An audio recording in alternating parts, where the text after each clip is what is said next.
Hey guys, tonight we're stepping into a time machine set to February 14th, 2005, a day usually reserved for awkward roses and overpriced pre-fixed dinners.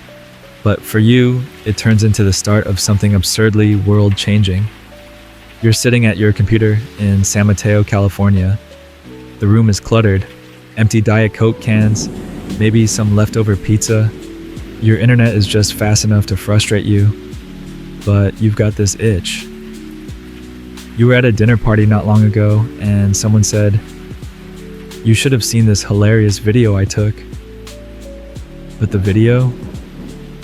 Nowhere to be found. Too big for email. Couldn't attach it to Friendster or MySpace. Burning it to a CD, you're not living in the Stone Age, so tonight, with the hum of your hard drive and the ghost of a half-formed idea, you scribble something like, what if there was a site where anyone could upload a video and everyone could watch? That's it, that's the spark. So, before you get comfortable, take a moment to like the video and subscribe, but only if you genuinely enjoy what I do here. And hey, let me know in the comments. What city are you in, and what time is it where you are? I love seeing who's wide awake with me tonight. Now dim the lights, maybe turn on a fan for that soft background hum, and let's ease into tonight's journey together. You call up two people, Chad and Steve. You're all ex-PayPal guys, so you know your way around code and chaos. You sit in your apartment, brainstorming names. Tune-in hookup comes up. A video-based dating site. Yes, really. But that idea fizzles before it even loads. Then you land on something simple, YouTube. You register the domain on February 14th, 2005. There's no confetti, no fireworks, just a new DNS entry and a few lines of PHP code. The original plan, a site for user-uploaded video dating intros. Think, hi, I'm Kevin, I enjoy long walks, grilled cheese, and I'm only slightly emotionally available. Spoiler alert, no one uploads those. But you keep the engine running, you open it up. Any video, any content, and the first one, it's not a TED Talk, it's not even in focus. It's you, standing awkwardly in front of elephants at the San Diego Zoo. The video is titled Me at the Zoo. You talk about how elephants have really, really long trunks. That's it. That's the start of the world's biggest video platform. 19 seconds of elephant commentary, and it still lives on the site to this day. Now, in this moment, you don't know this will work, but something clicks. You keep watching the site. By summer, people start uploading clips. Skateboarding fails. Bootleg SNL sketches. Someone tries to upload a 24 episode in 8 parts. Quality? Atrocious. Entertainment? Surprisingly addictive. There's no business model yet, no ads, just videos and chaos. You start noticing patterns. People like funny, people like weird, people love cats. And then the bandwidth bills come in. Oh right, video is heavy. Hosting isn't free. You're burning through savings at light speed, like, should we sell our car speed? But you're also watching the numbers climb. Visitors, uploads, comments. It's spreading like spilled soda on a server rack. Meanwhile, your friends think you're nuts. They say, who's gonna watch videos online? People want cable TV. Ironically, these are the same people who'll binge mukbang videos 10 years later. Here's a little cold truth you don't expect. No one at this point sees YouTube as a company. It's a website, a gimmick, a novelty. But every once in a while, someone gets it. One guy uploads himself lip-syncing Numa Numa. Another posts a screencast of a video game. And you, with your Diet Coke and your blurry elephant clip, start to realize, maybe this is the point. Not polished, not perfect, but possible. Here's a fun fact most people don't know. YouTube wasn't even the first video sharing platform. Sites like Vimeo existed before you, but your timing, impeccable. Broadband spreading, cameras are getting cheaper, people are craving something that feels like theirs. And while MBAs today still debate whether it was luck or foresight that made it stick, the truth is, you just kept the lights on long enough for the world to notice. What no one tells you is, this first year, it's lonely. You moderate spam manually, you crash servers accidentally, you even get a cease and desist email from NBC for a lazy Sunday SNL clip that's going viral. But here's the thing you never say out loud. Every time someone uploads, it feels like a small miracle. Because the internet isn't just reading now, it's watching. You're sitting in front of your monitor again. It's a quiet April night in 2005. You're bleary-eyed, running on instant ramen and the hum of overworked cooling fans when you hit upload. This time, it's not your own video, it's someone else's. A clip that was emailed to you by a stranger. They said it was too big to share anywhere else, so you watch it. It's a guy trying to do a backflip off a picnic table. Spoiler, he doesn't land it, but it's glorious. You hit publish, and within hours, it gets views. Not thousands, but dozens, which, in 2005 internet terms, may as well be Super Bowl numbers. And just like that, the trickle starts.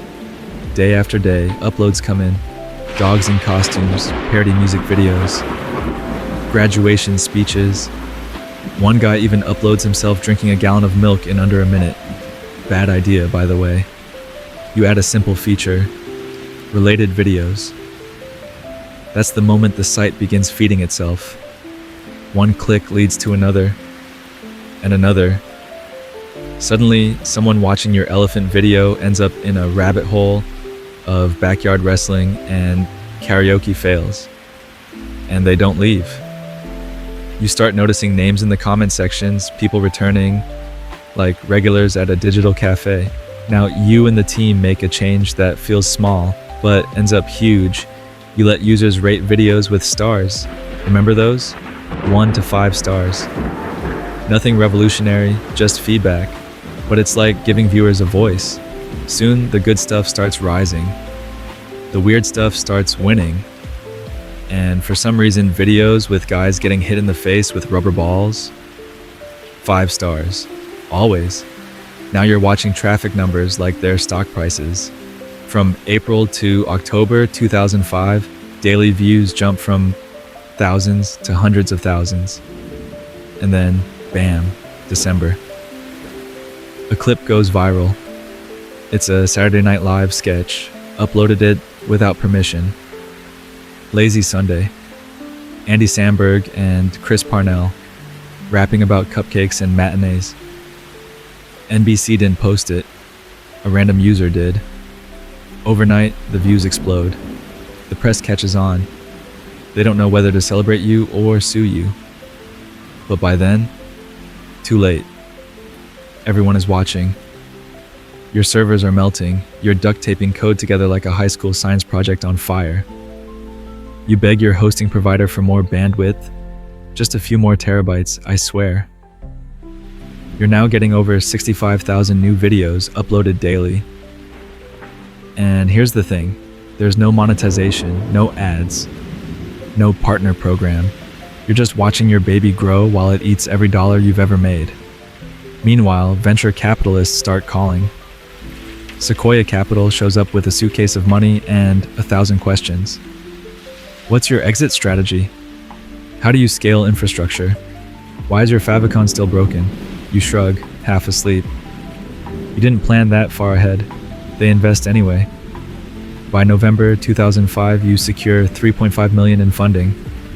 A month later, you raise another $8 million. You're officially no longer just that website with the zoo guy. And here's a fact people still argue over in media studies classrooms. It wasn't the content that made you unstoppable. It was how easy it was to upload. Before you, uploading a video to the internet was like doing taxes in Latin. With you, 2 clicks, no codec nightmares, no FTP transfers, just drag, drop, done. Meanwhile, the press keeps swirling. Is YouTube legal? Becomes a recurring segment on cable news. The lawsuits start sniffing around. Record labels glare at you like you're Napster 2.0. But something strange happens. People start creating content just for YouTube.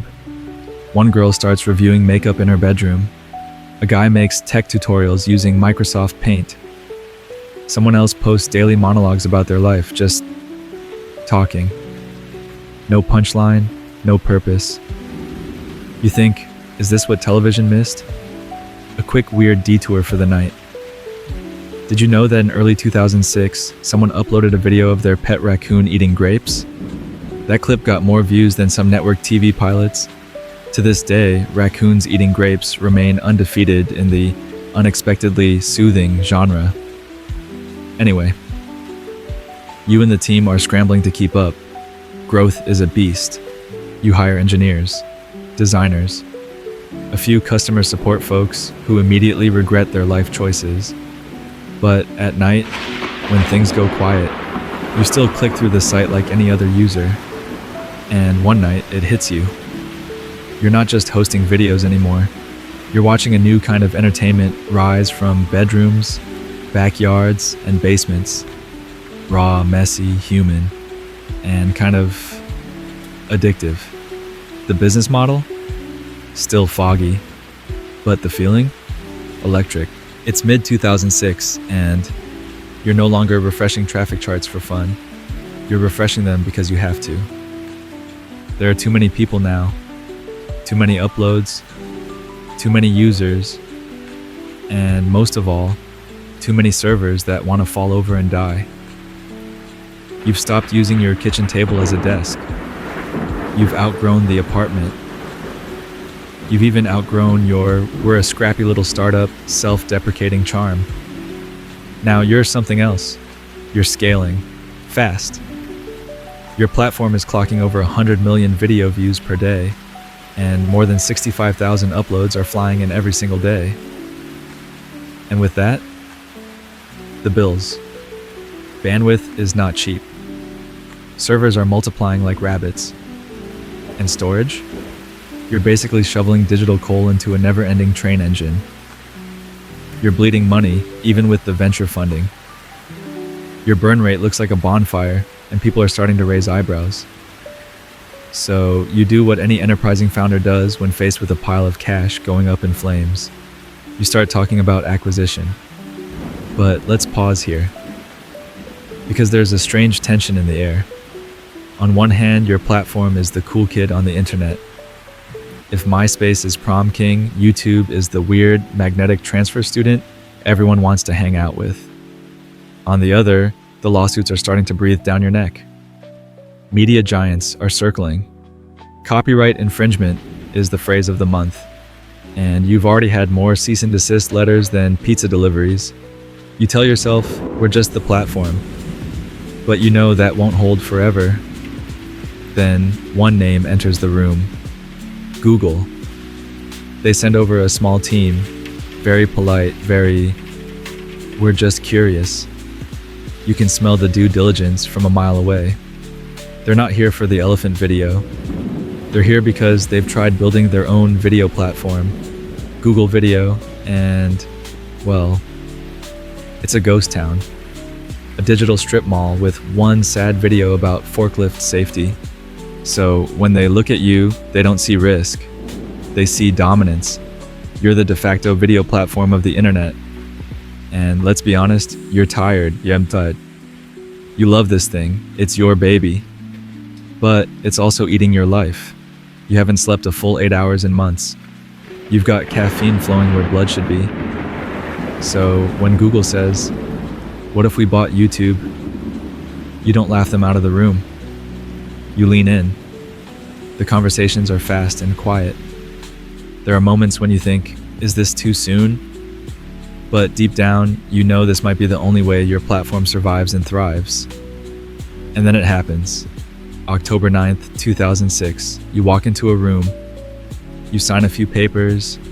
You walk out with $1.65 billion in Google stock. Boom. To this day, some MBA professors say it was too much, too early. Others say it was the best tech acquisition of all time. The debate? Still going. But here's what matters to you. Now you have the infrastructure, you have the support, and most importantly, you no longer have to wonder if the site's going to crash because a squirrel chewed on a cable somewhere in Utah. Google brings with it data centers, legal teams, and a cafeteria with organic kale. You suddenly feel like you went from skateboarding in a parking lot to piloting a spaceship, but it's not all smooth sailing. Some early users scream sellout. They say YouTube's gone corporate, that it's going to become sterile, controlled, boring. But you know something they don't. The party's just getting started. Because now you have a runway, a shot at real longevity. And somewhere deep in Google's HQ, there's already a whiteboard that says, how do we start making money off this thing? You glance at it and think, yeah, that's going to be a whole other beast. You wake up one morning in May 2007, and something's different. For once, your inbox isn't flooded with people complaining about servers melting or videos not loading. This time, they want to get paid. You see, creators have been asking for months, how do we make money from this? Because while you're sipping Google cafeteria smoothies and getting used to not debugging at 2 a.m., your uploaders, your weird, brilliant, pixelated community are creating content that's racking up millions of views. And up to now, they've made nothing. Nada. So, today's the day you change that. You launch something that sounds small but sends ripples through the entire internet. The YouTube Partner Program. At first, it's invite only. Just a few dozen hand-picked creators. You email them personally. Names like Smosh, Lisa Nova, and a guy who reviews gadgets with a webcam that can barely keep up with his hand movements. These early partners, they don't know it yet, but they're pioneers of an entirely new economy. You're promising them ad revenue, a cut of the pie. Just like that, a new profession is born. YouTuber. Cue the applause, or the confusion. Because here's the messy part. You don't really know how big this could get. You're running on a simple idea. If people love watching this stuff, advertisers will want in. They'll slap a pre-roll on a cat falling into a bathtub, and boom, everyone wins. But there's a twist no one sees coming. Some of these creators, they explode. A guy posts comedy sketches filmed in his garage, and suddenly he's pulling 5 figures a month. Another girl posts ukulele covers with a pet bunny in the background, and she gets invited on national TV, and you're sitting at your desk wondering if this is sustainable or if the internet's having one long fever dream. Meanwhile, ad agencies start calling. They're asking things like, can we target based on content? Or do you offer brand safe placement? And you nod confidently, even if your engineering team is Googling what is brand safe placement in another tab. And right here, right in this moment, you're standing at the start of the creator economy. You don't realize how fast it's going to evolve. Because monetization, it's Pandora's box. Now, creators start asking, how do I get more views? Cue the rise of clickbait. Thumbnails become more outrageous. Titles stretch the truth. One guy screams, gone wrong in every upload. You think it's silly until it works. Some folks lean in, others rebel. But no one can ignore it. Then there's the other controversy brewing. Who gets to be a partner? People are angry that the program isn't open to everyone. They feel locked out. You start getting angry comments. Some of them rhyme. So you open the floodgates. By late 2007, almost anyone can apply. YouTube starts sending out those little AdSense checks, and creators start talking. Some say they bought groceries, others paid rent. One guy reportedly quit his day job because of a single viral video about a dancing parrot. It's the Wild West, and everyone's trying to stake a claim. And here's the academic debate that's still happening today. Was this the moment art died, or the moment it was reborn? Some say paying creators leads to a gold rush of low-effort content. Others argue it empowered voices who'd never be seen on traditional media. The truth? It's both, and neither. And entirely up to the viewer. Let's not forget the weird side effect of all this. Your site becomes a magnet for how-to content. People start searching how to tie a tie, how to fry tofu, how to change a car battery without electrocuting yourself.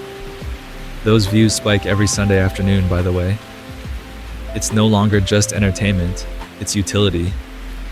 And yeah, sure, you're still getting those raccoon-eating grapes uploads, thankfully.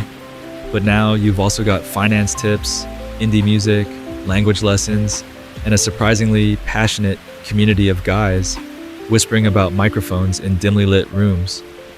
YouTube isn't a platform anymore, it's a universe.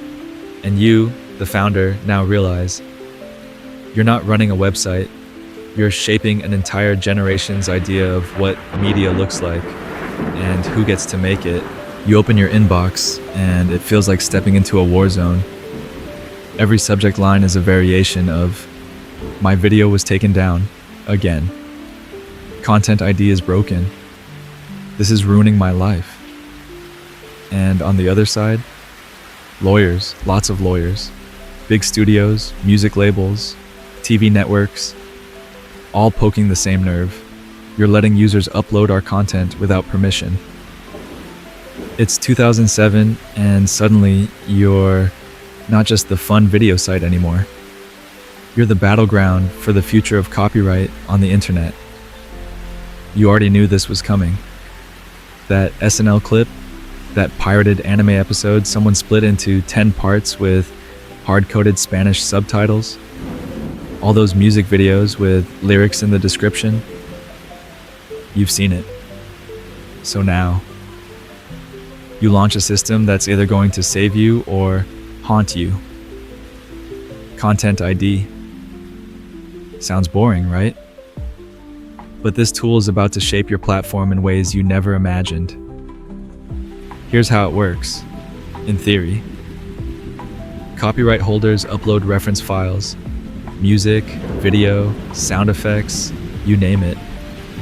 The system scans every new video uploaded to YouTube, compares it to those files, and if there's a match, boom. Decision time. The copyright owner can either block the video, monetize it, and take the revenue, track it and let it be while quietly watching the stats roll in. Simple, efficient, and absolutely infuriating. You thought this would make everyone happy, that creators and rights holders would finally find peace, like copyright therapy. But what you didn't expect was how wildly imperfect it would be. False positives flood in. A guy uploads birds chirping in a park, and the system flags it as a Coldplay track. Another user records herself singing an original song in her living room. Content ID slaps a copyright claim on her voice. Why? Because she sounds similar to someone else. Creators scream, forums light up. You've accidentally created an automated bureaucracy with no appeal hotline. And suddenly, you're getting compared to Orwell and Kafka in the same tweet thread. And here's the kicker. Even the music industry can't agree on how to use the tool. Some labels monetize everything. Others block everything. One or two just ignore it completely and send lawyers anyway. You're sitting in a meeting at Google HQ where someone literally says, "We invented a robot to detect music, but forgot to program it not to panic." Meanwhile, creators get smarter. They start dodging the system. They pitch audio up half a step. They reverse intros. They play copyrighted music under running water sounds. One guy even remixes a Beyoncé song with dolphin noises to get past the filter. And somehow it works. But there's a real debate here that professors and lawyers are still circling today. Does Content ID protect creators or stifle them? Is it the reason musicians now get paid for covers that used to float around unpaid? Or is it the digital guillotine, chopping down fair use with a single algorithmic twitch? You watch as creators adapt. Some stop using music altogether. Others switch to royalty-free sound libraries, which soon explode into an industry of their own. Ever wonder why so many YouTubers use that same ukulele track between 2010 and 2014? Now you know.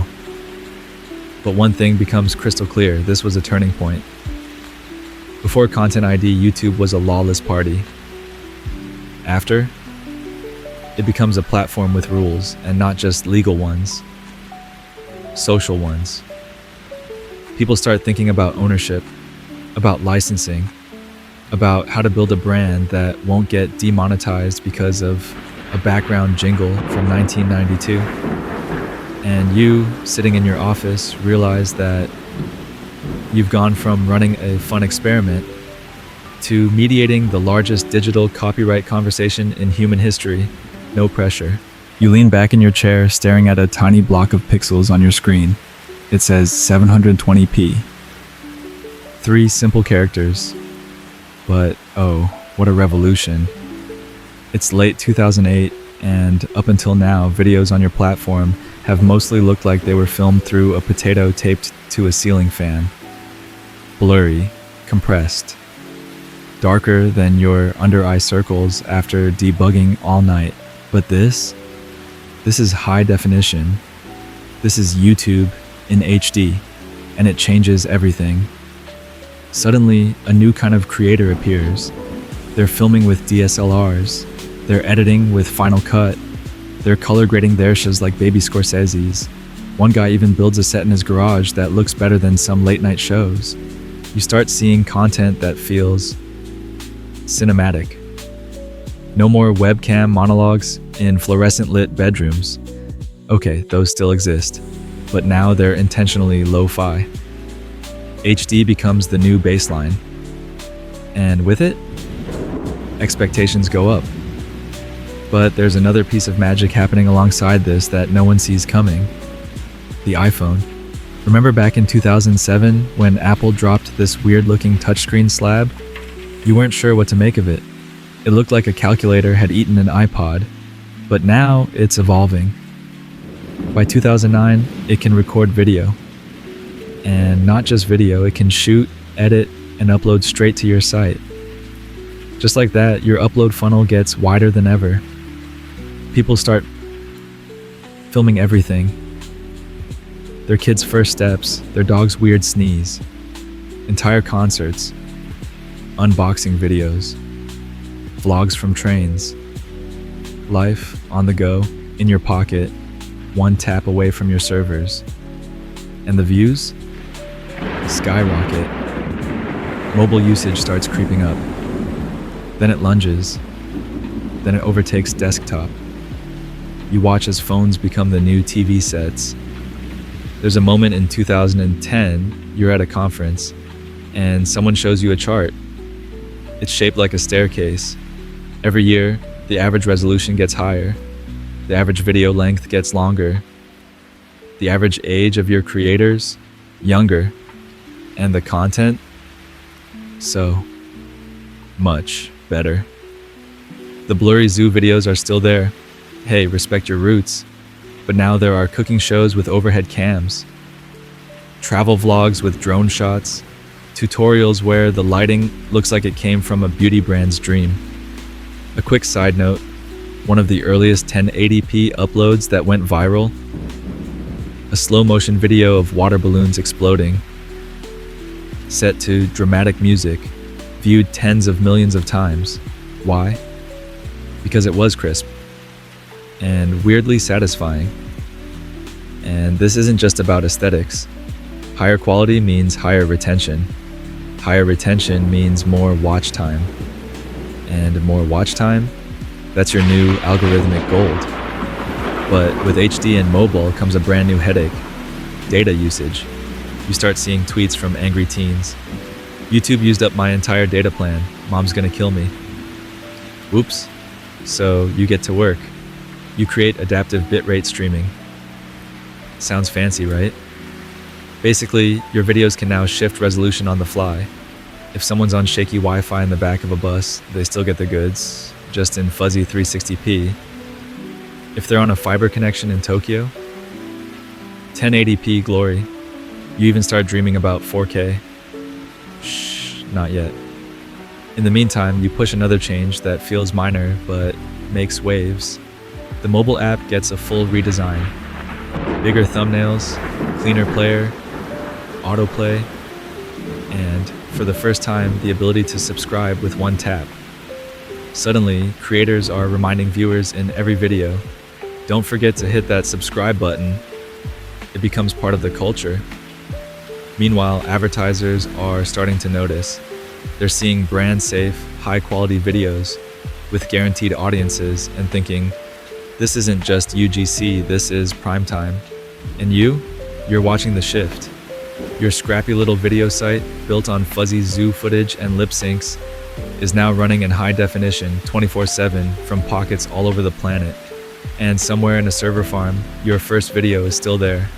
Blurry, dorky, glorious, just in 240p. You used to think the internet had borders, that maybe this whole YouTube thing would mostly live in the US, maybe spill into Canada, the UK, a few other English-speaking pockets. Easy, right? But by 2009, you realized something staggering. The world? It's watching. From Brazil to Japan, South Africa to Poland, viewers are logging on, buffering through weak Wi-Fi and choppy 3G just to see what's going on in your chaotic little video universe. So you make a decision that will forever change the platform. Go global. It starts simple. Language localization. You translate the homepage, then the menus, then the video categories. Comedy becomes comedy. Science and tech becomes ciencia y tecnología. Then you roll out entire localized versions of the site. YouTube UK, YouTube France, YouTube Japan, YouTube Korea, YouTube Brazil. And with every launch, a new wave of creators emerges. They're not just copying what the Americans are doing, they're remixing it, making it their own. Brazil gives you funk dance tutorials with half a city in the background. Korea gives you unboxing videos so polished, they look like product commercials. Japan, of course, gives you cat videos on a whole different spiritual level. Maru. You remember Maru, right? The box-loving cat who launched 1,000 memes. But here's where things get spicy. With global reach comes global complexity. One country wants more moderation. Another demands takedowns of offensive content. A third threatens to block the entire site unless you comply with local laws. You're not just a tech platform anymore. You're practically an ambassador. So you start hiring local teams, content reviewers, legal advisors, PR folks fluent in apology, and even then, the culture clash is real. You learn fast that a joke that kills in Ohio might start a diplomatic incident in Indonesia. And yet, despite the chaos, there's something magical happening. Creators start collaborating across continents. A beat producer in Lagos emails a singer in Manila. A science YouTuber in London gets subtitled by a fan in Buenos Aires. A food vlogger in Delhi inspires someone in Toronto to try making butter chicken for the first time, with hilarious results. And guess what? The algorithm doesn't care where you're from. It starts recommending Japanese hair care routines to viewers in Germany, K-pop dance challenges to kids in Kansas, a Turkish guy building mud huts with his bare hands to everyone. It's beautiful, and also slightly terrifying. Because now, if your infrastructure hiccups even for 1 second, a whole planet notices. You go down in Sao Paulo, Twitter knows in 30 seconds. A video fails to load in Mumbai, you've got a Reddit thread roasting your uptime before you finish blinking, but you keep expanding. You start hosting live events with creators from different countries. You experiment with subtitles, auto translations, even audio dubbing. Some of it works, some of it's hilariously off. One creator's English phrase, "What's up, guys?" got auto translated to something like, "What rises, male friends?" in Croatian. Oops. Here's a quirky detail you love. In Germany, your trending page often fills with video essays. In Mexico, comedy sketches and telenovela parodies rule the roost. Every country has its vibe. And you start seeing YouTube not as one platform, but as hundreds of cultures using the same stage. And that's the part that still gives you chills.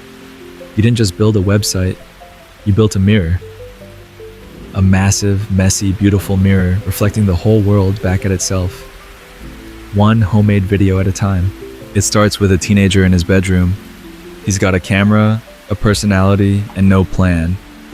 He presses record, talks about his day, his school, a weird dream he had about spaghetti and a haunted locker. Then he uploads it. No big production, no agents, no script, just vibes. And somehow it blows up. It's 2010 and you start to notice this strange new wave. Not sketch groups, not filmmakers, not pirated clips from TV, just people talking to cameras and getting millions of views. You tilt your head and think, wait, is this a job now? Welcome to the era of the YouTube influencer, or as the kids call it, being a YouTuber. And no, not like I post a video sometimes. This is full-time. Pay the rent, hire an editor, book a tour full-time. You watch as creators start rising faster than boy bands in the 90s. There's Fred, the squeaky-voiced chaos goblin, who becomes so popular he gets a Nickelodeon movie deal. There's Shane, doing shock skits and conspiracy deep dives, sometimes both in the same video. Jenna, queen of self-deprecating comedy and dogs in costumes. Ryan Higa, engineering punchlines with the precision of a Swiss watch. They're not celebrities, and yet they are. Your analytics team shows you something wild. Some of these creators have more subscribers than entire cable channels, and their fans, obsessed. They know their birthdays, their pets' names, their favorite snacks. You watch meet and greets get mobbed like Beatles concerts, except it's a 21-year-old with a ring light and a Canva banner. Here's a fun little first. In 2011, a creator hits 1 million subscribers, a number no one even thought was possible. By 2013, multiple creators are crossing that line every week. And then something even stranger happens. They start forming empires. You see collab houses, shared studios, merch lines, book deals, makeup brands, energy drinks, apps, all spun out of a bedroom and a webcam. YouTube isn't just a place to post videos anymore. It's a launch pad, a full-blown talent factory, minus the gatekeepers. And here's the part that business schools still argue about. Is this sustainable? Some professors say no. These creators are flashes in the pan, they insist. Others say it's the future of decentralized media. Meanwhile, your job is keeping the servers from catching fire. You start noticing creators developing playbooks, catchphrases, upload schedules, thumbnail formulas. There's a science to it now. Bright colors, big faces, capital letters, and phrases like, "You won't believe this. I tried once so you don't have to. We broke up." Creators test titles like lab experiments. Is giant gummy bear pool better than swimming in sugar? They A/B test their own faces. You smile watching it all unfold. Because you didn't plan for this. You didn't design for this. But YouTube has become something nobody expected. Fame without permission. People don't need auditions, or agents, or studio greenlights. They just show up, upload, connect. And for some, it works really, really well. Of course, not all that glitters is monetizable. You also get scandals, feuds, burnout, entire 45-minute videos titled "Why I'm Leaving YouTube." The darker side of always being online starts to show. But tonight, you're not thinking about that. You're thinking about a kid in the Philippines filming his guitar covers on a phone from 2012. He doesn't have a fancy mic. His room's a little messy, but he sings, uploads, and tomorrow, someone in Finland might hear that voice and smile. That's the magic. And somehow you're still at the center of it. It's 2012, and you're in a conference room with more graphs than good coffee. There's a line chart on the wall. It's jagged, twitchy, alive. It shows watch time. And one dip near the end makes everyone in the room nervous. Someone clears their throat and says, "We need to fix this." You don't realize it yet, but today you're going to make a decision that reshapes everything about YouTube. You're about to adjust the algorithm. Cue dramatic music. See, up to this point, your platform mostly relies on clicks. The more people click a video, the higher it ranks. Simple. But there's a problem. People are clicking stuff and bouncing. They're watching 30 seconds of a 10-minute video, realizing it's garbage, and peacing out. So you make the call. No more click metrics. From now on, watch time becomes king. If a video keeps people watching, if it makes them stay, click another and another, it wins. That little switch flips everything. Suddenly, it's not about the click, it's about the stick. And the ripple effect? Massive. Creators adapt fast. Out go the short, snappy, 2-minute comedy sketches. In come the 10-minute plus deep dives, story times, vlogs that linger, analysis videos with intros that say, "I'll get to the point in a second," but don't for 5 whole minutes. Because more time watched yield more recommendations, yield more views, equal more money. Simple math. Diabolical results. You start seeing a boom in long-form content. And not just good long-form. Oh no. Conspiracy theory content suddenly gets juicy. Creators start doing investigations into whether lizards run the government or if the moon is a hologram. They stretch videos out with dramatic voiceovers, pixelated screenshots, and grainy PowerPoints that feel like they were built on a caffeine bender. You, meanwhile, sit with your engineers and wonder, did we just create a rabbit hole? The answer? Yes. Welcome to the YouTube spiral. It's real, and it's deep. One video leads to another, leads to you waking up 3 hours later knowing everything about 18th century bread baking and the Illuminati. And it's not just history nerds falling in, it's everyone. Even your mom.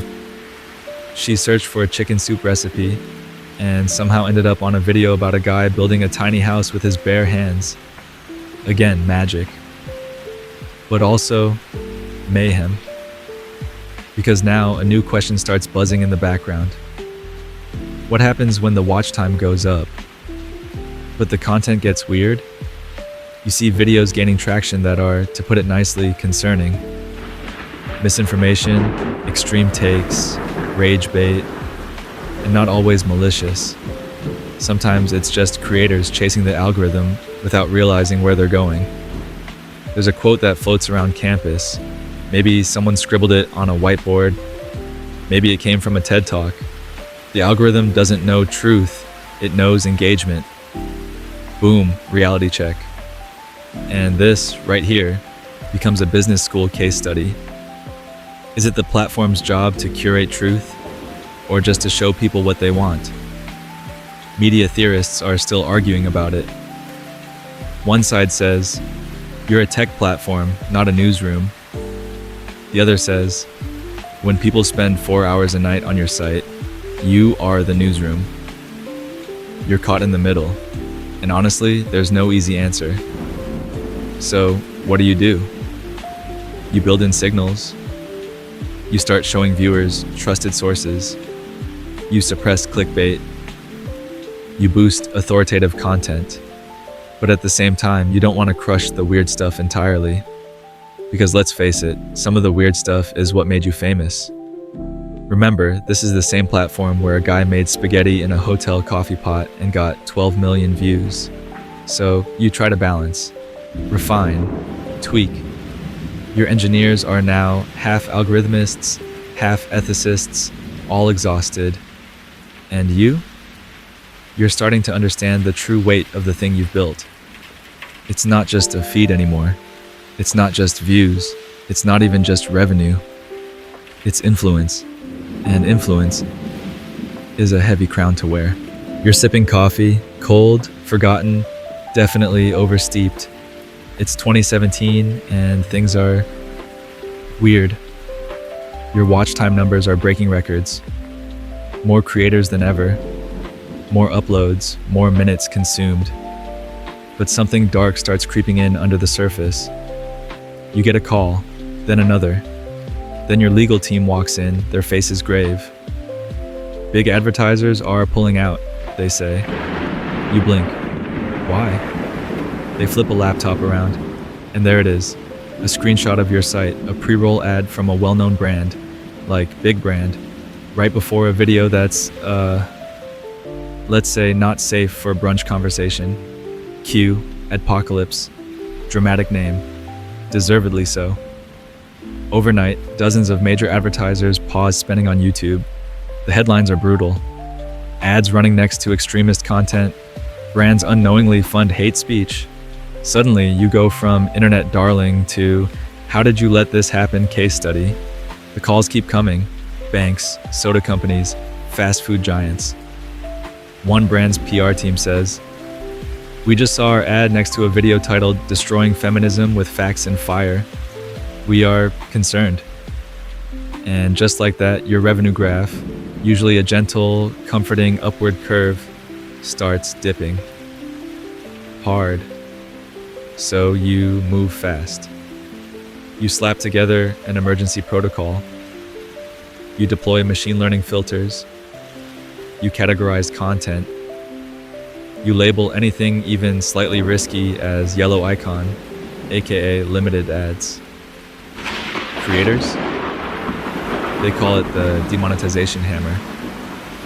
Suddenly, their income evaporates. Some channels that have always been fine, history explainers, news commentary, LGBTQ+ creators, mental health vloggers, start getting flagged. Not because they broke rules, but because the algorithm thinks they might cause controversy, and you realize something chilling. You built an economy, then pulled the rug. Some creators post response videos, teary-eyed. Others rage, some pivot. A few leave entirely. One even writes a ukulele song titled "YouTube Took My Rent Again." It slaps. You try to explain. This isn't personal, it's a system-wide emergency. But when people's paychecks vanish overnight, it feels personal, so you rebuild. You launch clearer monetization guidelines. You add self-certification tools. Creators can tell you if their content is advertiser-friendly. It's like a weird honesty quiz, but with actual rent on the line. You even build a new appeal system. But trust, it's hard to earn back. Meanwhile, advertisers come back.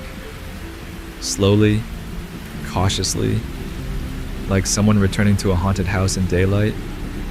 They demand brand safety controls. They want to be sure their ad for shampoo isn't funding someone screaming about lizard people from their basement. So you create ad categories. Family friendly, educational, controversial but acceptable. That last one is the internet in a nutshell. Here's the part MBA classes still debate.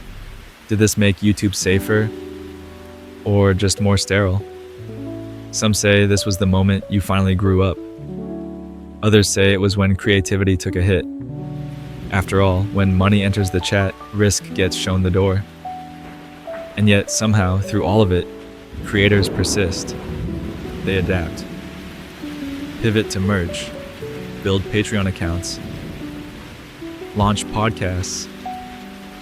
sell coffee beans, write books. You see someone start a baking channel just to fund their cancer treatment. Another uploads daily vlogs from a refugee camp. The algorithm may not always understand nuance, but the community, it fights for it. And you watch, humbled, because you didn't predict any of this. Not the drama, not the fallout, not the resilience. You built a stage, and sometimes that stage gets messy, chaotic, complicated, but even after the worst of storms, the show goes on. You glance at your whiteboard and see a word you haven't thought about since 2014, red. It was supposed to be your cool, sleek entrance into the world of paid subscriptions, ad-free videos, exclusive content, a YouTube for grown-ups, if you will.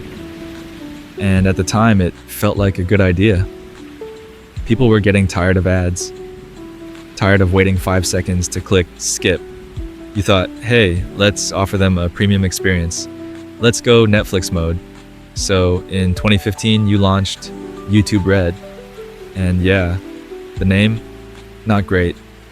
Let's just say a lot of people opened incognito tabs expecting something very different. You still wince when you remember that headline. YouTube Red sounds like a site I wouldn't tell my mom about. But back to the service. You offer subscribers, no ads, background play, finally, offline viewing, and Red Originals, fancy scripted shows from top creators. The pitch? Simple. Creators get more money, viewers get more peace. Win-win. Except, the rollout feels clunky. You partner with big names, PewDiePie, Lily Singh, the Try Guys. You even greenlight entire series. One of them involves aliens. Another? A competitive dance show with slow motion flips and dramatic lighting. They're fun, polished, but something's off. Most of your audience didn't ask for Hollywood on YouTube. They came for YouTube on YouTube. Meanwhile, people keep calling it RedTube by accident, which, again, not your platform. You start tweaking. You try to explain it's about creator support, that YouTube Red helps diversify income. But honestly, you've confused people. Some think they have to pay to use YouTube now. Others think YouTube is going cable. The branding isn't helping, so in 2018 you do what any company does when something doesn't land. You rebrand. Say hello to YouTube Premium. Cleaner name, sharper message. Still includes ad-free viewing, background play, and access to music through YouTube Music, which, you admit, kind of snuck into the party without anyone noticing. The change helps. A little. Subscribers tick up, especially in regions where data is pricey or ads are extra annoying. But it's still not Netflix, not Spotify. And here's where the business nerds get interested. Your content was never built to sit behind a paywall. You weren't designed for exclusivity. You were built on access, on openness, on random videos of hamsters eating tiny burritos at 2 a.m. So premium becomes less about fancy originals, more about removing friction. People just want to watch their favorite creators without being sold insurance every 5 minutes. Fair. Meanwhile, some of those original shows quietly disappear. Others move to regular YouTube, free for all. And premium finds its niche. Here's something you didn't expect. In India, premium blows up. Turns out, people love ad-free background audio during long commutes. It becomes a cultural habit. Not elite, just practical. And in the West, premium becomes one of those quiet little upgrades people don't brag about but refuse to cancel, like an airport lounge pass, or socks that actually fit. So you keep iterating. You give premium members early access to features, beta tools, AI toys, better video quality, and little by little it clicks. Not a revolution, but a reliable companion.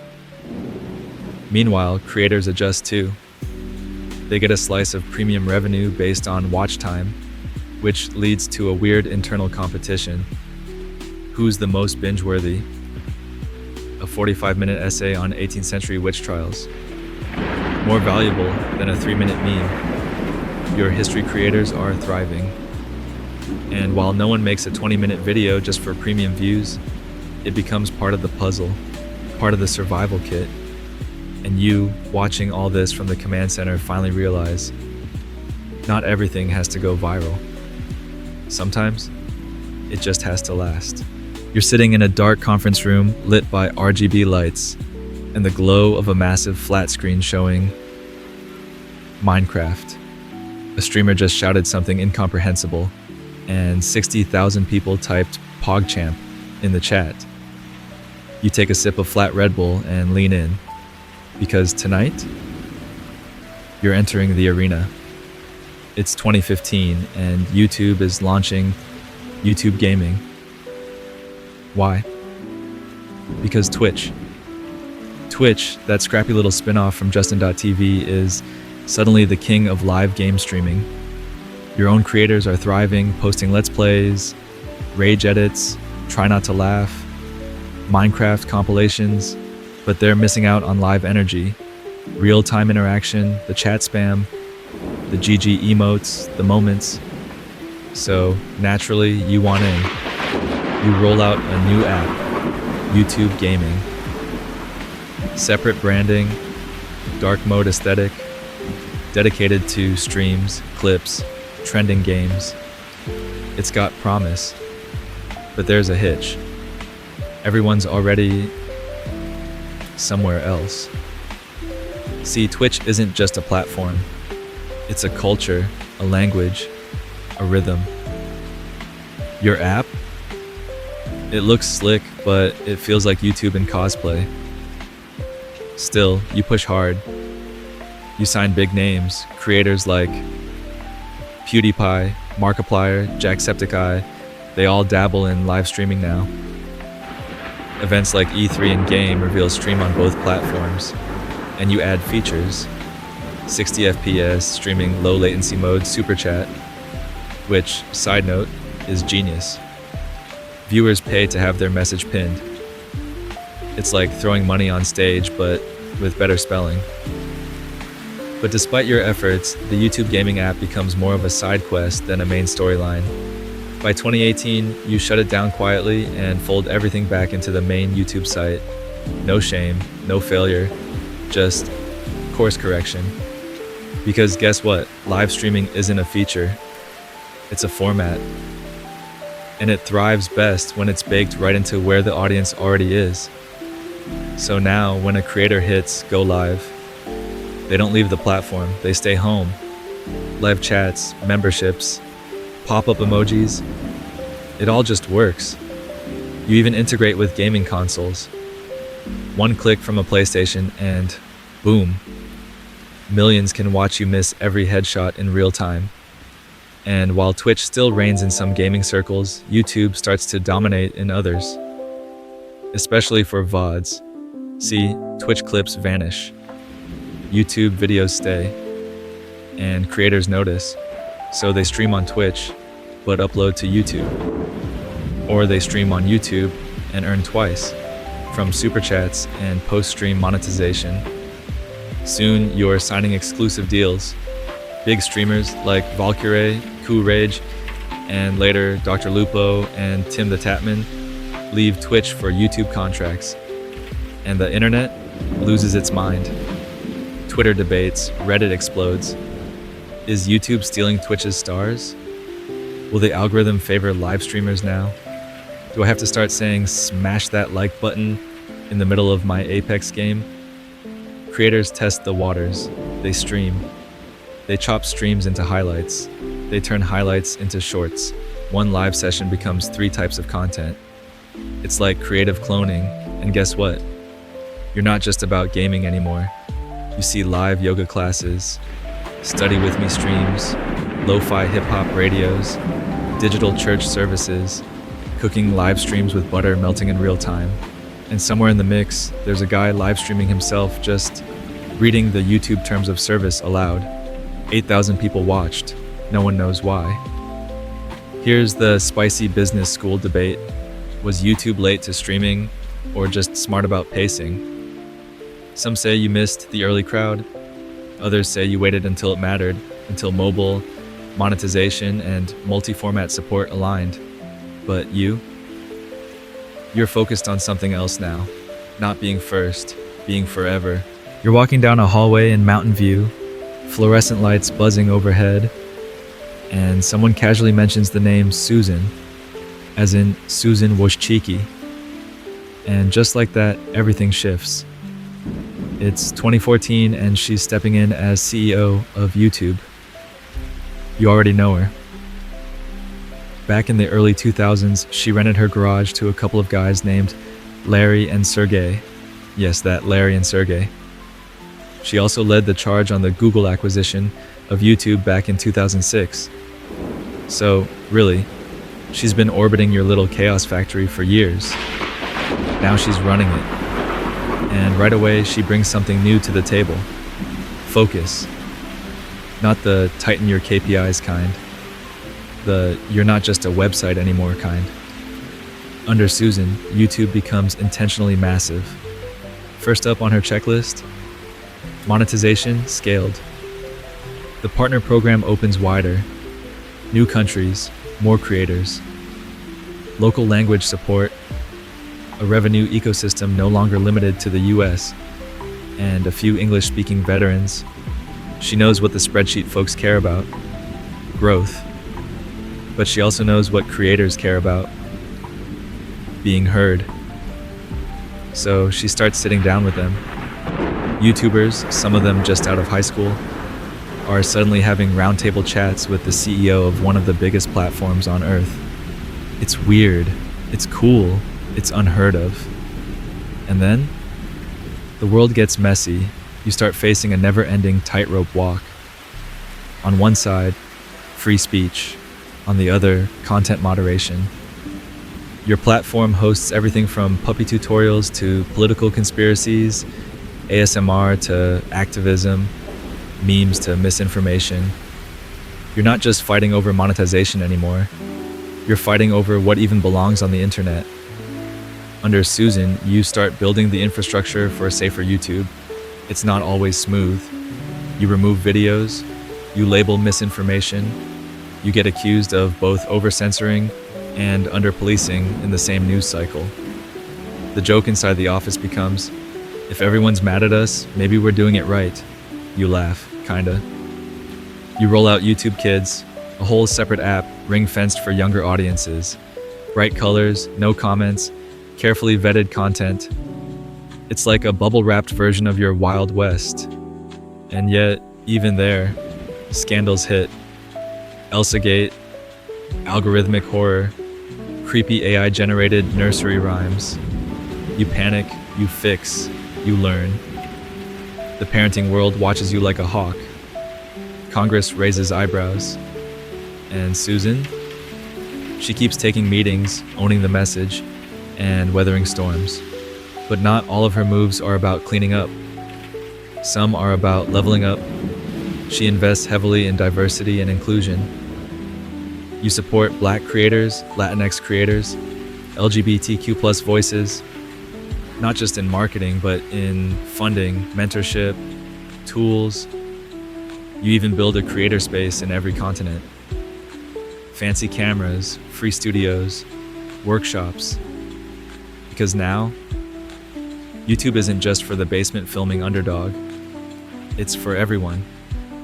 And in those years under Susan's leadership, you watch as YouTube becomes something few people thought it could be.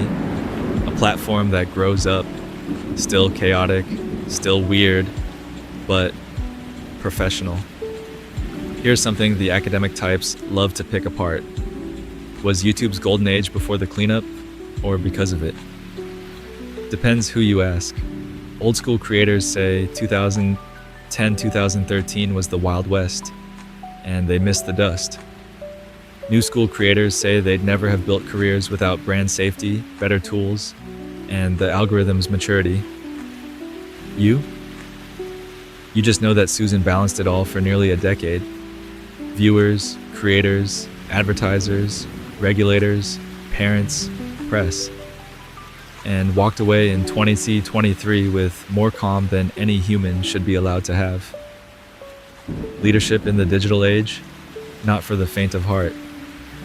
And as the world keeps shifting, you're already asking the next big question. What happens after Susan? You scroll through your analytics dashboard, and something vertical catches your eye. Literally. A 9:16 frame, black bars on the sides, a creator talking straight into their phone. No fancy edits, no intros, no outros, just bam, right into the story. You blink, then you realize, TikTok. It's 2021, and your competition isn't coming from the usual suspects anymore.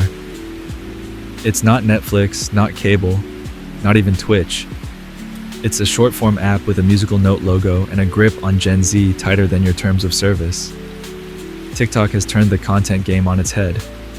15 seconds, loopable, addictive, chaotic. You see dances, life hacks, lip syncs, confessions, dogs on skateboards, therapists giving advice in 6 seconds, and one guy passionately reviewing types of gravel. And people love it. You watch in awe, and maybe a little panic, as TikTok becomes the platform of choice for a new generation of creators. So, you do what YouTube has done since the beginning. Adapt, fast. You roll out a beta in India, one of your biggest markets, and a country where TikTok has already been banned. You call it YouTube Shorts. It's vertical, it's fast, it's free. Creators don't need a camera setup or a script. They just need a phone and a spark of chaos. And it works. Shorts spreads globally. By 2022, it's getting over 30 billion views per day. Let that sink in. 30 billion. Daily. You watch creators who used to struggle with long form suddenly explode in popularity. A 10-second video of a grandma doing the worm gets more traction than a 20-minute documentary. And here's the twist. It doesn't just compete with TikTok, it feeds your ecosystem. Because those short videos, they lead people to full channels. Subscribers go up. Long-form view counts rise. Merch gets sold. It's the top of the funnel. Creators start strategizing. Hook them in with a short, convert them with a vlog. One guy makes a short where he guesses what strangers do for a living based on their shoes. Another films daily 1-minute updates on building a cabin in the woods. Both rack up millions of views and turn their 10-second charisma into 6-figure businesses. And then there's monetization.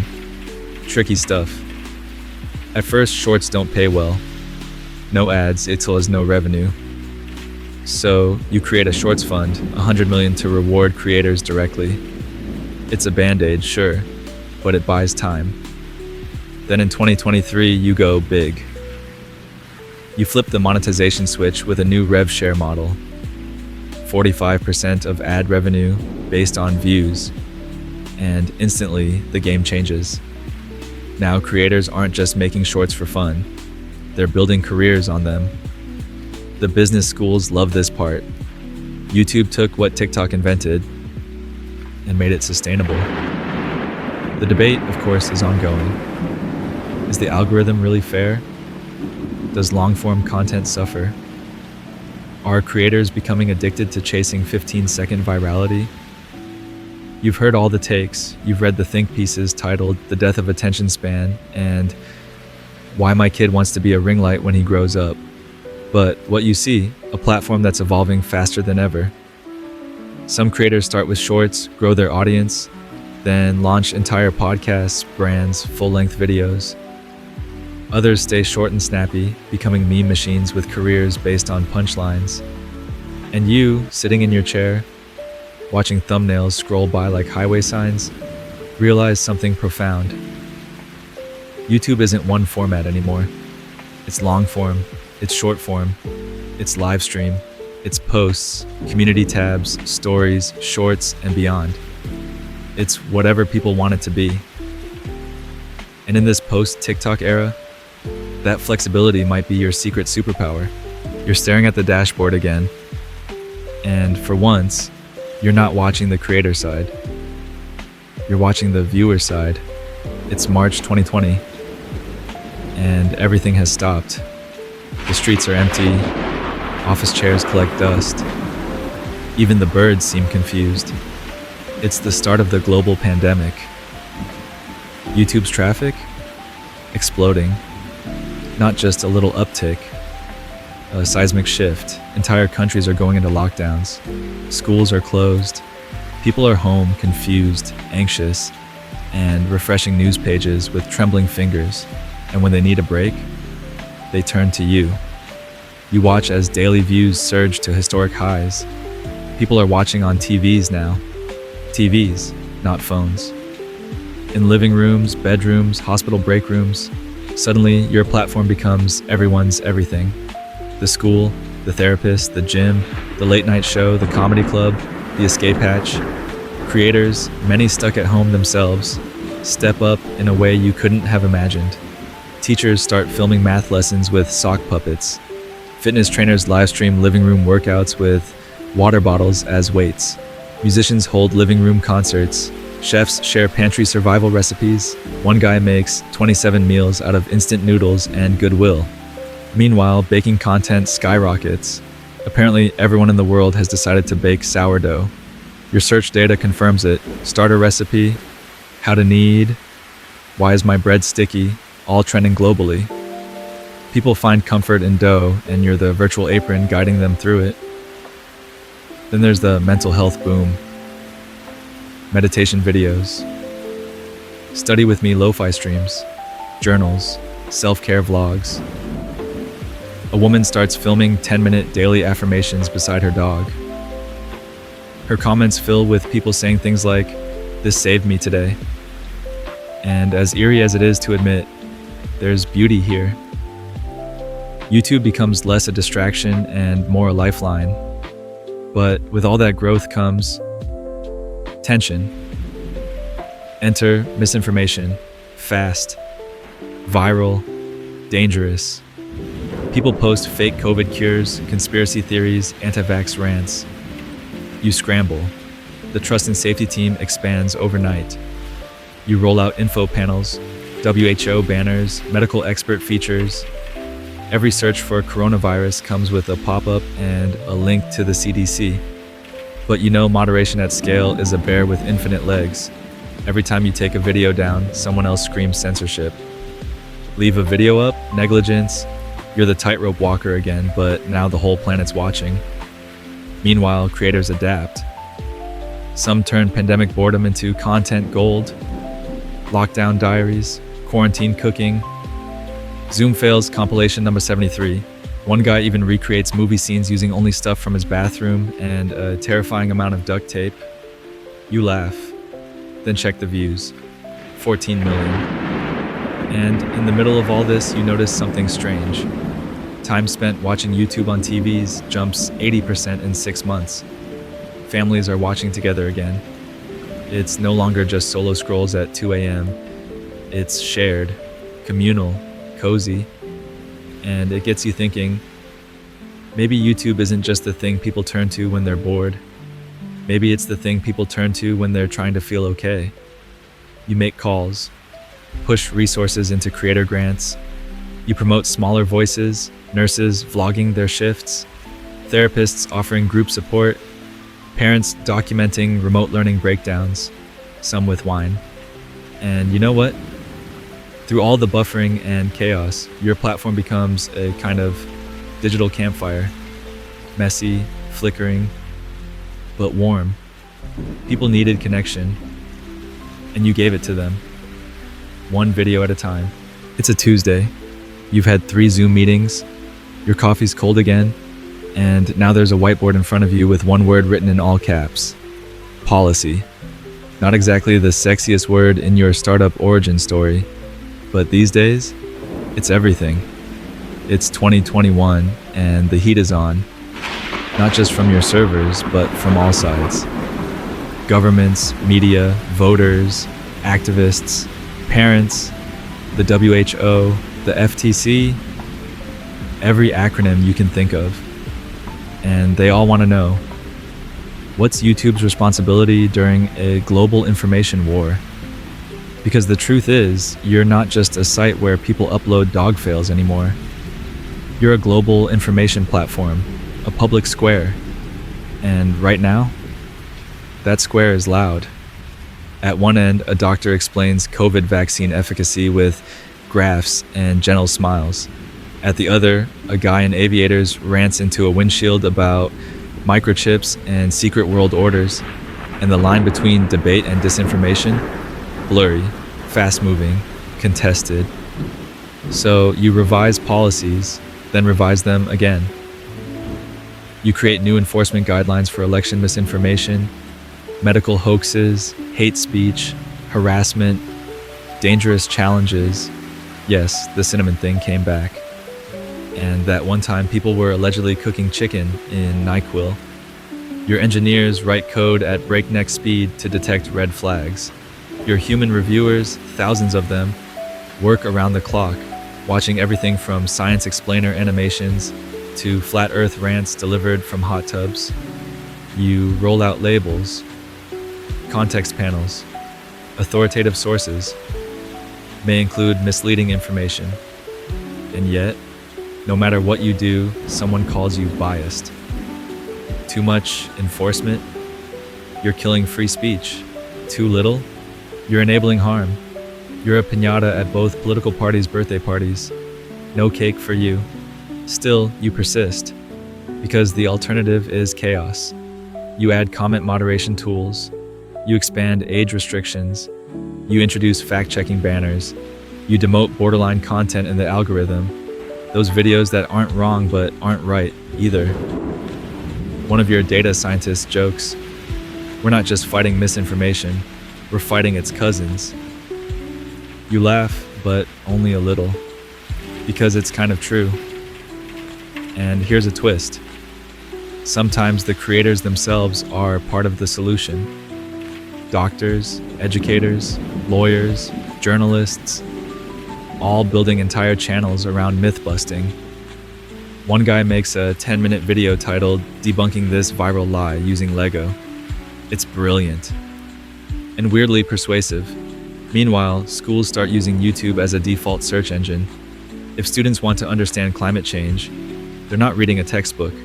They're watching a video essay with cool infographics and subtle background lo-fi. So what's your job now? To make sure that those videos are easier to find than the ones promising miracle cures and secret elites.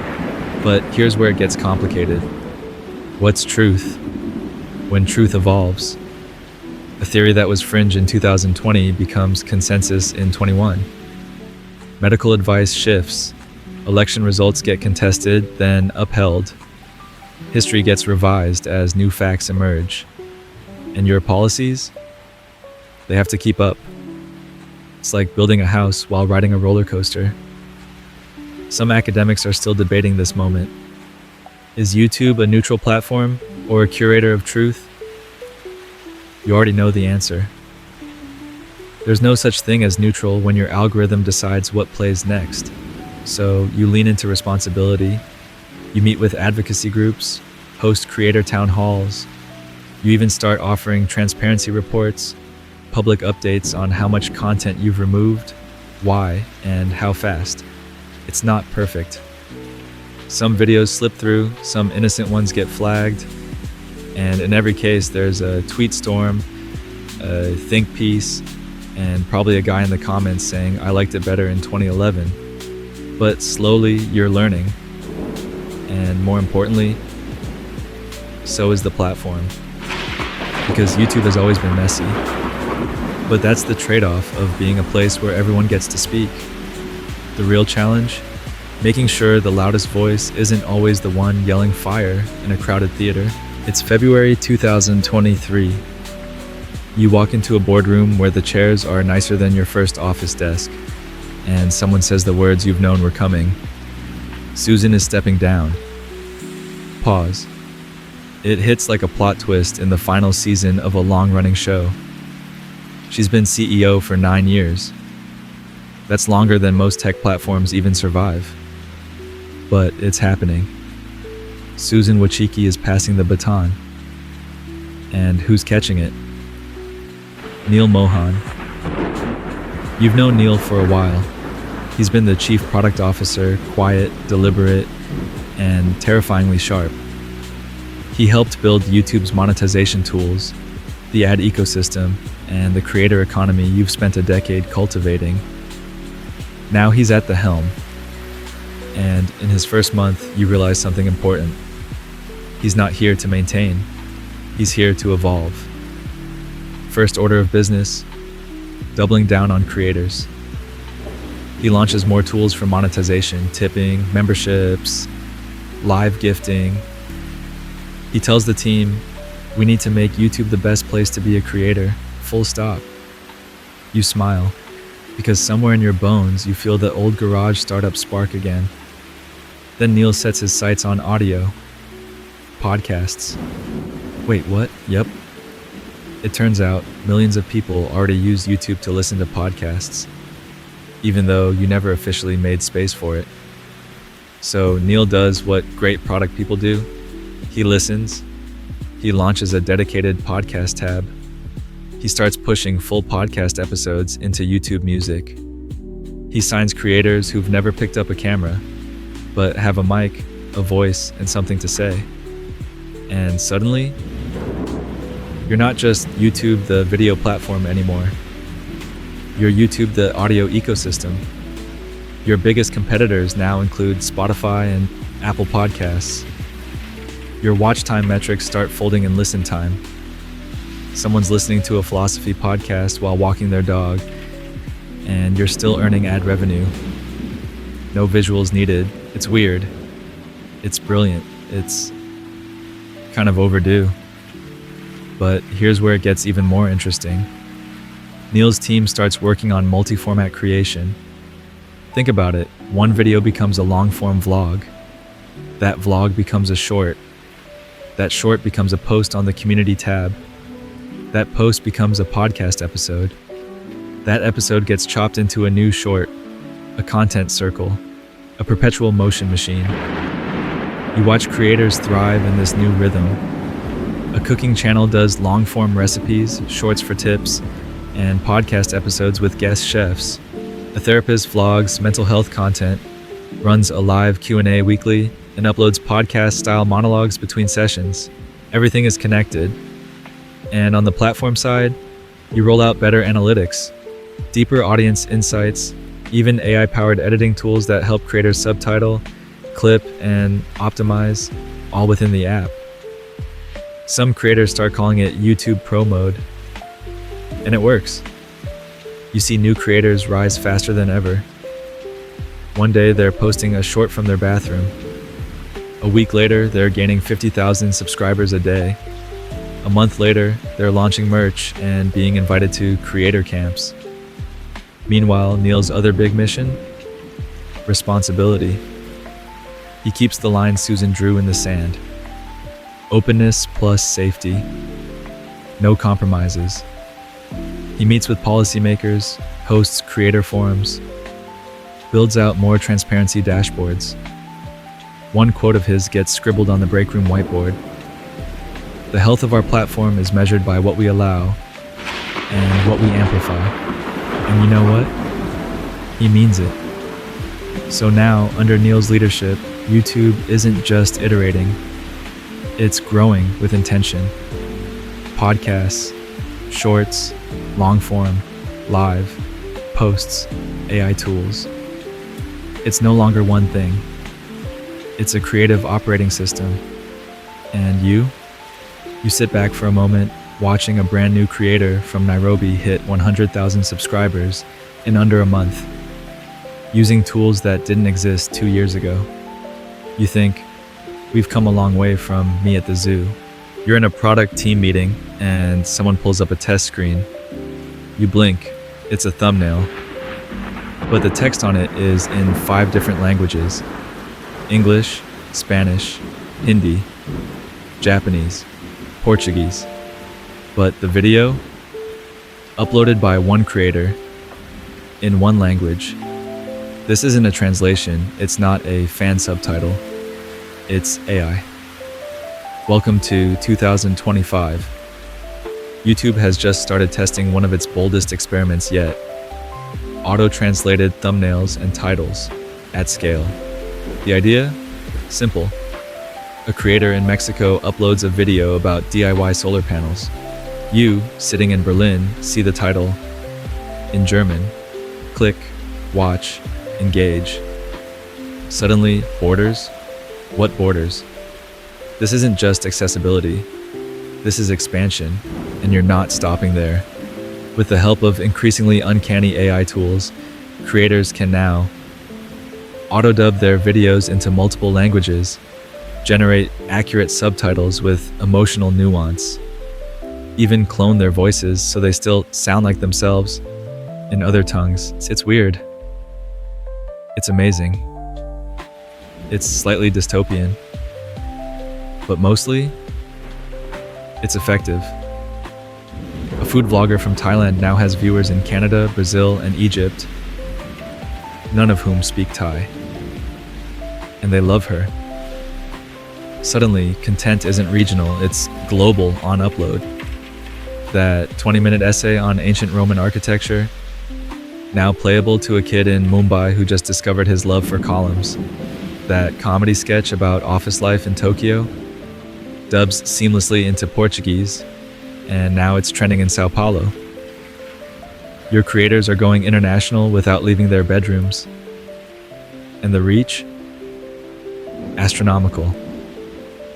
In one case, a creator's subscriber count quadruples in 3 weeks, all from translated versions of their old catalog. Their comment section becomes a babble of emojis, claps, and gratitude. But here's the thing nobody talks about yet. What happens to local? When everything can be translated, do regional accents, dialect jokes, or culture-specific moments still land? Does global reach mean global sameness? You start hearing those debates trickle in from professors and creators alike. Is the future of content post-cultural? Will nuance get lost in perfect translation? It's not an easy question, because the goal isn't to flatten stories, it's to amplify them. So, your product team works on customization. Instead of straight AI translation, you build tools that let creators control the tone. They can rewrite titles per region, choose voice tone, even swap out thumbnails per language, like global publishing but with sliders. One creator in Turkey jokes, "YouTube gave me a global team and I didn't even have to hire interns." Meanwhile, multilingual creators thrive. A video goes live in 3 dubs at once: Spanish, English, and French. One video, 3 audiences. 1 week, you're viral. You see new subcultures emerge: multilingual fandoms, translation crews, subtitling discords. It's not just tech, it's a movement. And the ripple effects? Creators now think globally. From day one, they test jokes with international punchlines. They write titles with a translation in mind. They start to ask, would someone in Nigeria click on this? And guess what? It makes their content better. Not generic, just bigger. Of course, there are hiccups. An AI subtitle once translates "I love baking" into "I am pregnant with dough" in Russian. Hilarious, harmless, but a good reminder: context matters. You learn fast. Build feedback loops, creator-controlled overrides. This translation sucks button that becomes very popular for about a week. And through it all, one thing becomes clear. Language is no longer a barrier, it's a bridge. You watch as creators from small villages go global. You see a craftsman in Morocco become a household name in Italy. You see a young animator in Seoul land a Hollywood job because her translated reel went viral in Chicago. This is no longer just a platform. YouTube has become a cultural exchange engine. the living, breathing Tower of Babel, minus the part where it all collapsed. And you look at your dashboard. 5 creators just hit 1 million subscribers in 5 different countries, all using the same tools, all telling their own stories, all being heard everywhere. You're reviewing policy drafts when a new kind of issue lands in your inbox. It's a song, a catchy pop tune with millions of views, looks normal, sounds normal, except the artist doesn't exist. Not a person, not a band, not even a weird side project with a mask and a smoke machine. This song, written by AI, sung by a voice clone, styled with an algorithm, and it's not alone. It's 2025 and synthetic content has officially entered the building.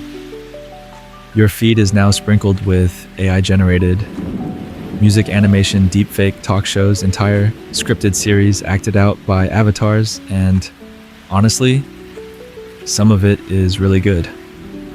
A creator used AI to make a series where historical philosophers argue about fast food.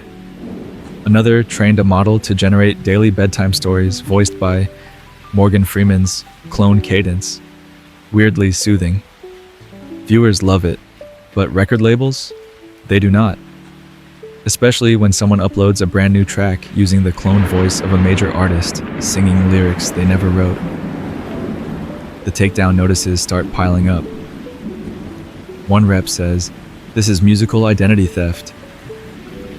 Another warns, "AI is eating the music industry alive, and you're handing it a spoon." And you're stuck in the middle again. So, you act. You roll out labeling policies. All synthetic content, AI-generated voices, deep fake visuals, cloned performances must be clearly disclosed. You even add a new tag, altered or synthetic content. Some creators comply cheerfully.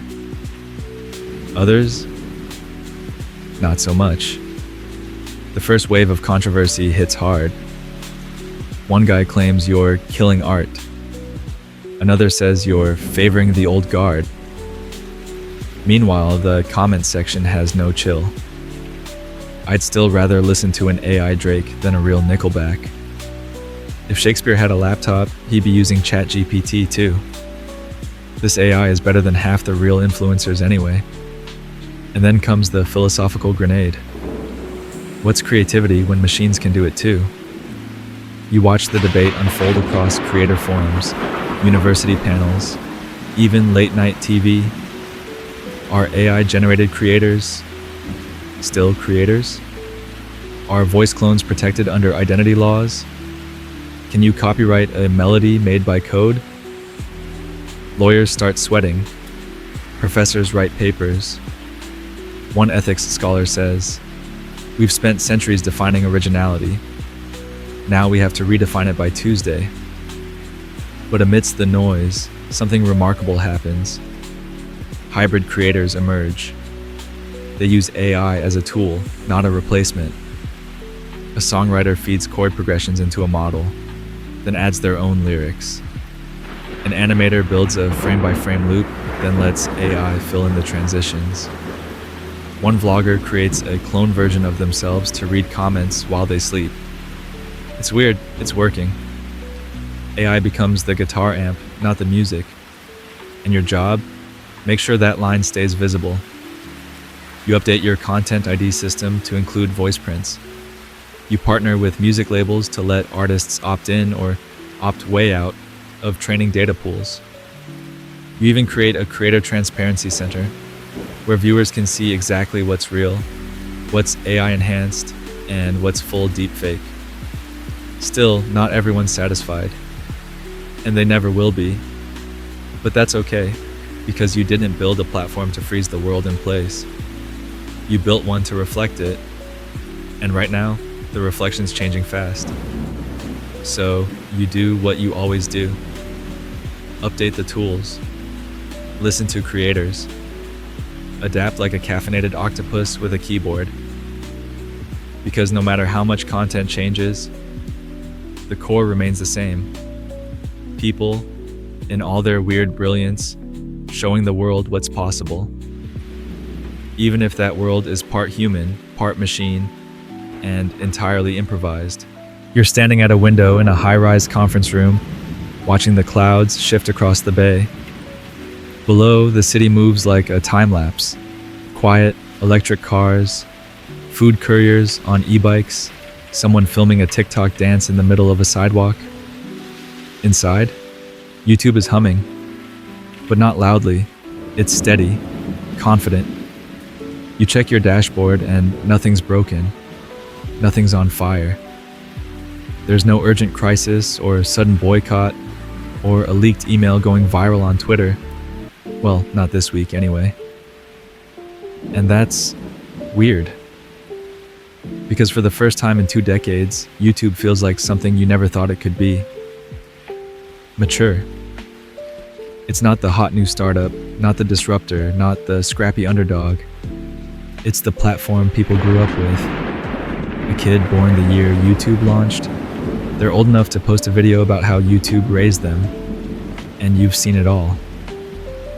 The birth of vlogging, the rise and fall of prank wars, the golden age of beauty tutorials, the existential crises of algorithm shifts, the adpocalypse, the shorts boom, the podcast pivot, the deepfake drama. And yet, you're still here. More than 2 billion logged in users every month. More content than anyone could ever hope to watch in a dozen lifetimes.